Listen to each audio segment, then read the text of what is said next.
তো নেই, অবশ্যই ফিরতে তো হবে, কেন ফিরলেই আবার বাড়ি যাওয়ার সুযোগটা আসবে। তো মনটা সত্যি খারাপ লাগছিল।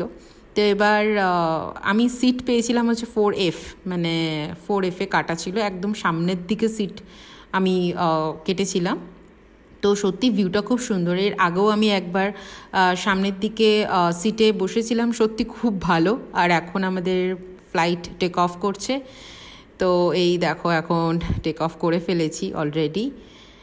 অ্যান্ড যেটা সবথেকে ভয় লাগে আজও আমার, ফ্লাইটে এতবার যাতায়াত আমরা করেছি, স্টিল এই ভয়টা আমার লাগে, মানে যখনই টেক অফ করার পর একটু মানে শরীরটা একটু হালকা লাগে আর কি, এতটা হাইটে যখন উঠে যায় ফ্লাইটটা। আর এত সুন্দর লাগছে উপরটা থেকে দেখতে এখন, আশা করি তোমাদেরকেও দেখাতে পাচ্ছি ঠিকঠাক। আর ভালো লাগছে দেখতে। আর এখানে দেখো প্লেনের শ্যাডোটা নিচে পড়ছে, যেহেতু খুব রোদ ছিল। তো এটা এখন